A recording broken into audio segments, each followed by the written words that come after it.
ગુજરાતના ગીર સોમનાથ જિલ્લામાં આવેલા ગીર અભયારણ્ય એશિયાટિક સિંહોનું એકમાત્ર નિવાસ સ્થાન છે, જ્યાં સિંહો સાથે દીપડા, હરણ, મોર, શિયાળ જેવા અનેક પક્ષી પ્રાણીઓ વસે છે। જ્યારે સુકાયેલા પાનખર તરીકે વિખ્યાત આ જંગલ ચોમાસામાં લીલી ચાદર ઓઢી ખૂબ જ આહલાદક बने છે।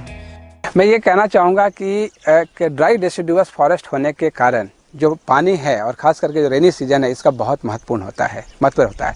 और अगर वन्य प्राणी को देखें तो खास करके जो पिंच पीरियड कहते हैं, लाइक फरवरी, मार्च, अप्रैल, मई, जून, इस तरह का पीरियड, इसमें पानी की अवेलेबिलिटी क्या है ये डिपेंड करता है कि इस बार बारिश रेनी सीजन में कैसा हुआ।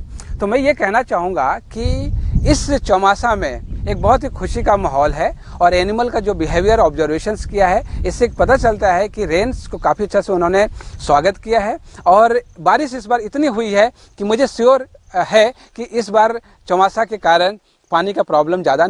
ગીરનું જંગલ સુકાયેલું હોવાથી પાણીની સમસ્યા ખૂબ જ વિકટ છે, જ્યારે ઓછા વરસાદના કારણે પીવાના જળ સ્ત્રોત કૃત્રિમ રીતે ઊભા કરી વન્ય પ્રાણીઓ માટે સગવડ કરવામાં આવે છે।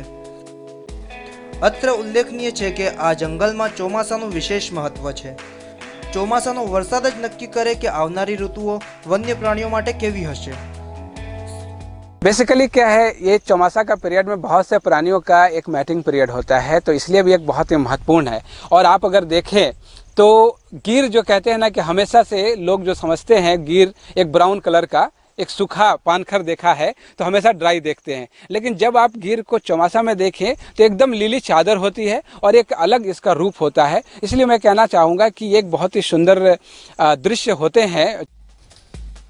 જ્યારે ચોમાસાના 4 માસ જુલાઈથી ઓક્ટોબર આ જંગલમાં વન્ય પ્રાણીઓનો વેકેશન પીરિયડ શરૂ થાય છે, જ્યારે ઘણા ખરા પ્રાણીઓનો આ સમય સવનકાળનો માનવામાં આવે છે, જેથી આ સમયમાં વન વિભાગની મોનિટરિંગની કામગીરી ઘણી વધી જાય છે।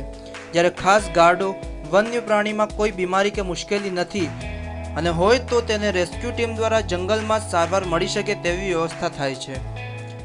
लेकिन सबसे महत्वपूर्ण जो मैं कहूँगा wild life point of view से वो ये महत्व रखता है कि अगर आप एनिमल की बिहेवियर देखें, जैसे समर सीजन में जहाँ पर 3, 4, 5 चीतल इकट्ठे दिखते हैं, आज अभी करीबन 100, 125, 150 चीतल का ग्रुप देखने को मिलता है।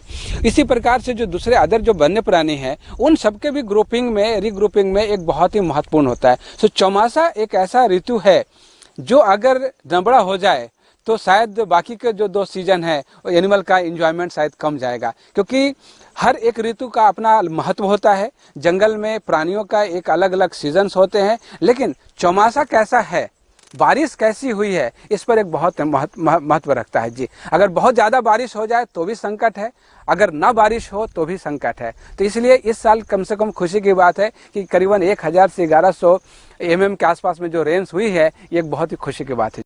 ચોમાસામાં પ્રવાસીઓ આ નજારો માણી નથી શકતા, પણ કેમેરામાં કંડારાયેલા દ્રશ્યો જ આ કુદરતી સૌંદર્યનું આબેહૂબ વર્ણન બતાવે છે।